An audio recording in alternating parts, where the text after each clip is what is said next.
Ma'asyiral muslimat yang dimuliakan Allah Subhanahu wa taala. Lah Allah Subhanahu wa taala di setiap sepertiga malam itu turun ke langit dunia. Berarti di sini ada 3 perkara yang penting kita lakukan di sepertiga malam akhir itu. 1 jam sebelum subuh.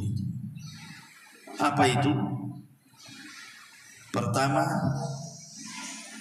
Allah berikan kesempatan kepada kita untuk meminta semua hajat kita.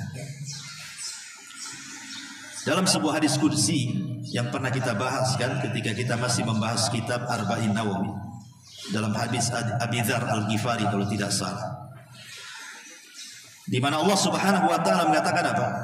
Ya ibadi, law anna awwalakum wa akhirakum wa insakum wa jinnakum qamu fi sa'idin wahidin fasa'aluni fa'ataitu kulla insanin mas'alatahu ma naqasa dzalika mimma indi illa kama yanqusul mihyat idza udkhilal bahr.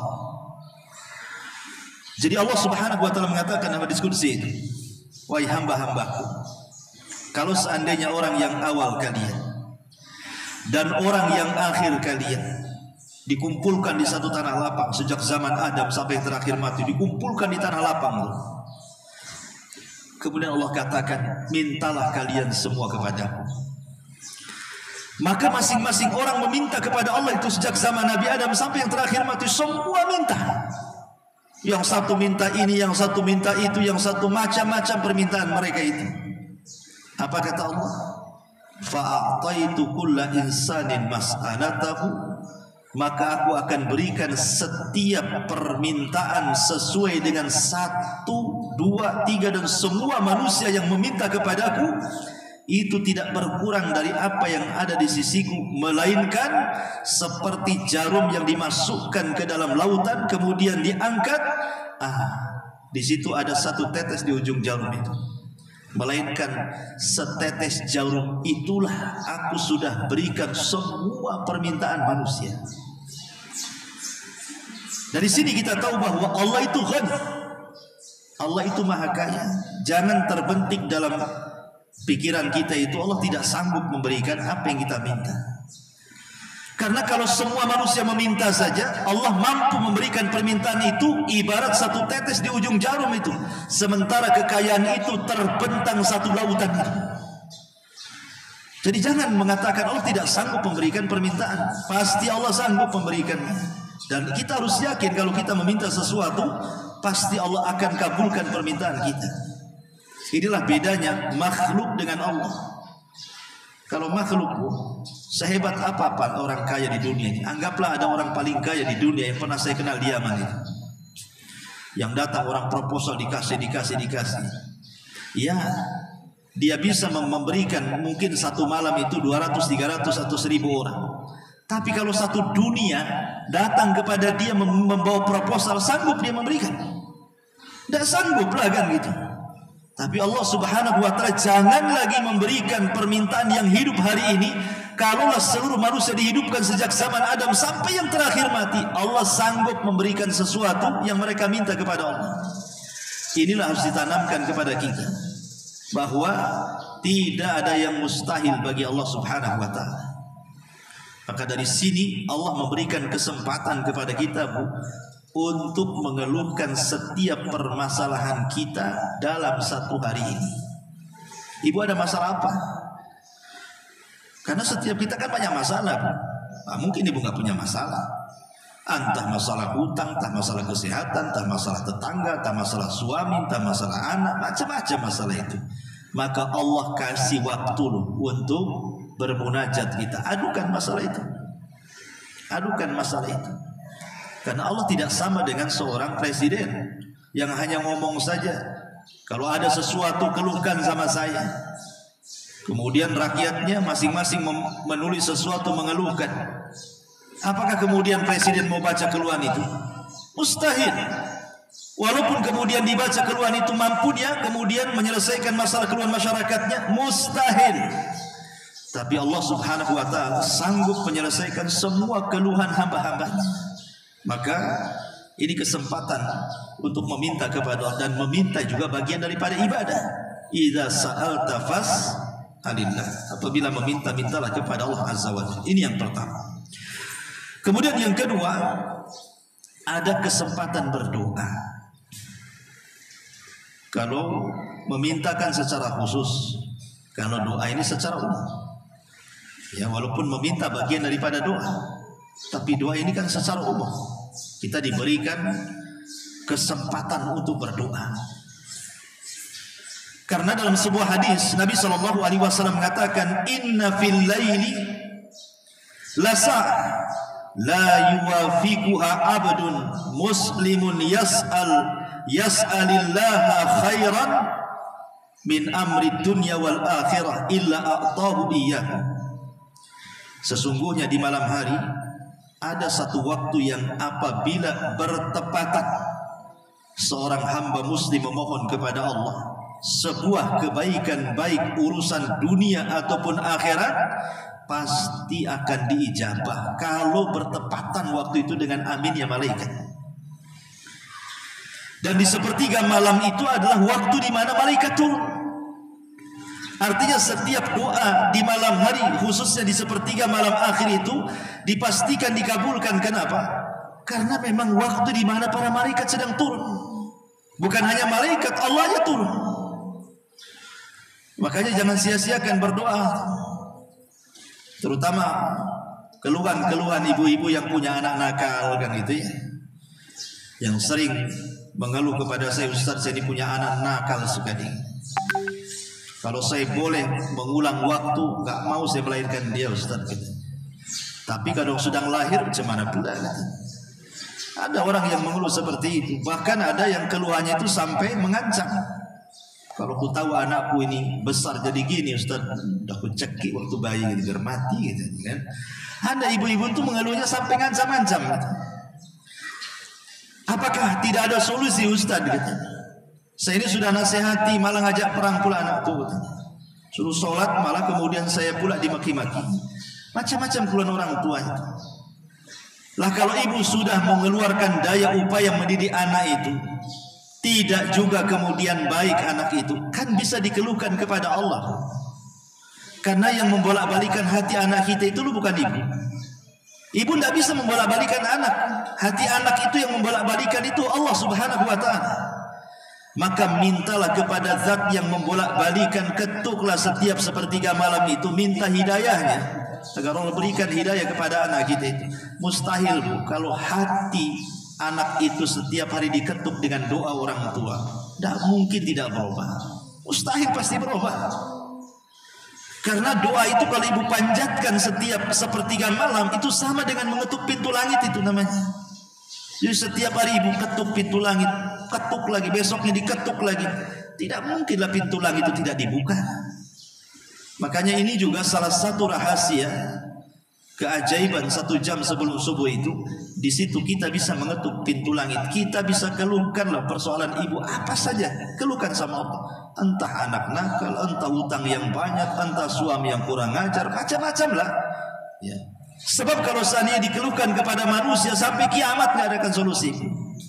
Sama manusia saja susah dapat solusi, apalagi kemudian mengeluh kepada benda-benda yang tidak jelas. Ngeluh ke dunia medsos mana bisa? Ngeluh di Facebook, ngeluh di WA, ngeluh di grup, paling dibaca saja, paling komentar kawannya kasihan gitu saja paling. Dibilang kasihan gitu. Nggak dikasih solusi, ya mudah-mudahan paling sebatas itu.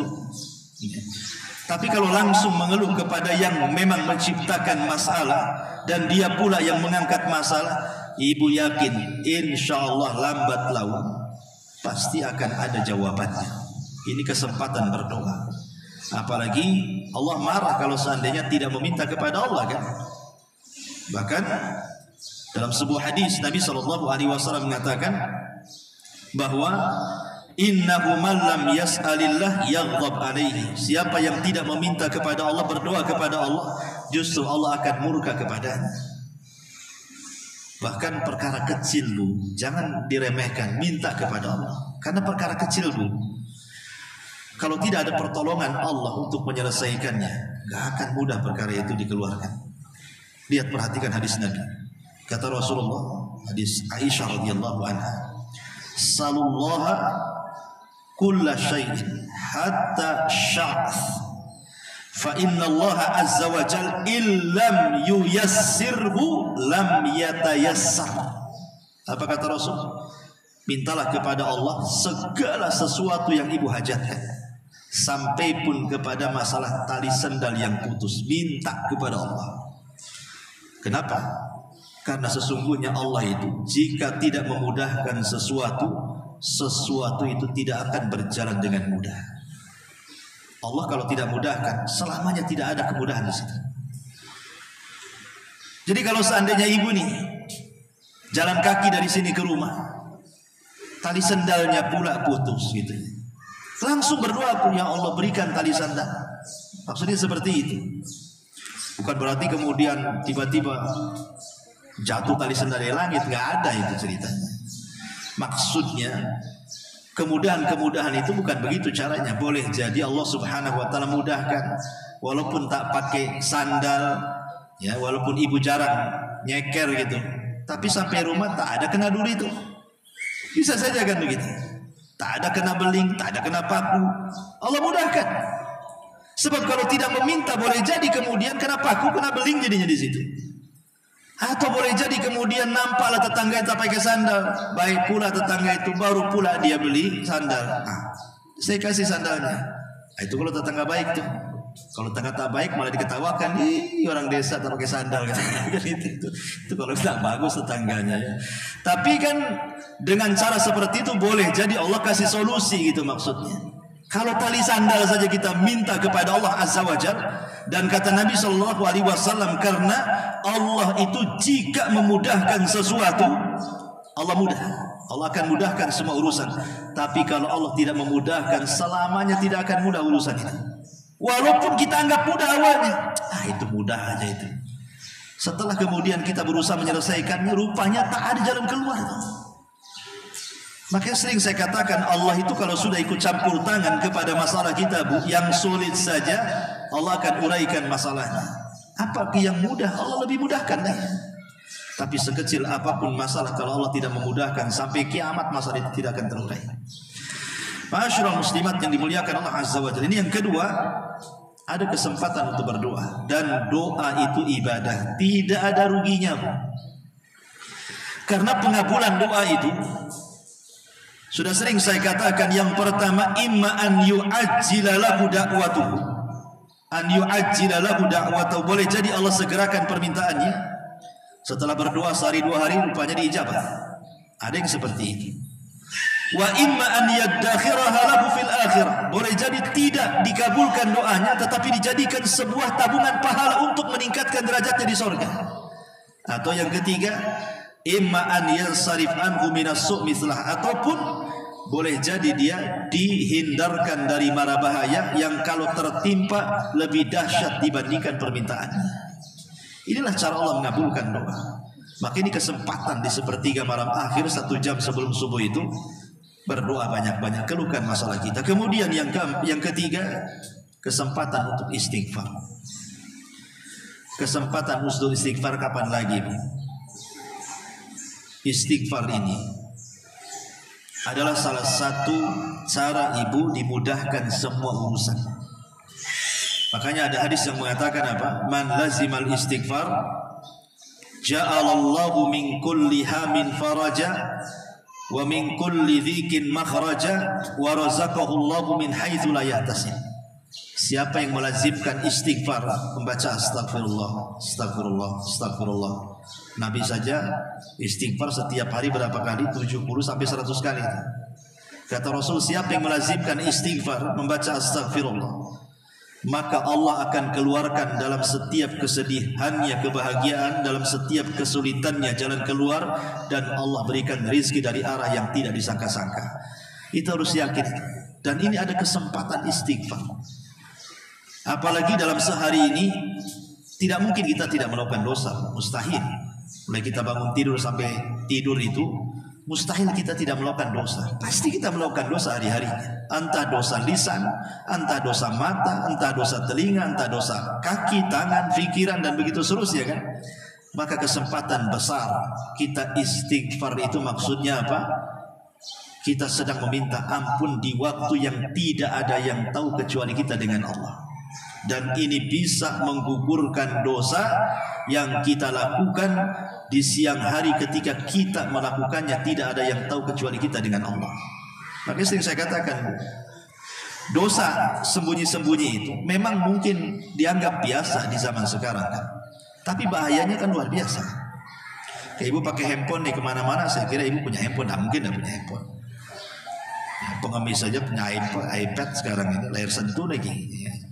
Apalagi ibu kan pasti punya lah.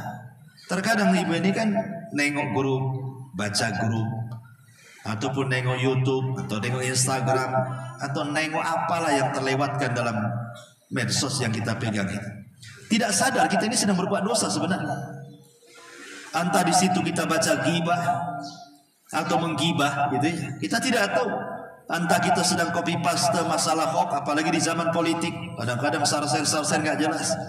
Atau kita menonton hal-hal yang tidak senonoh kita tonton, aurat-aurat. Atau boleh jadi mungkin yang kita tonton itu mungkin kekufuran, bid'ah, maksiat atau apa, kita tidak tahu. Dan terkadang yang kita tonton itu tidak ada yang tahu kecuali kita dengan handphone saja tuh.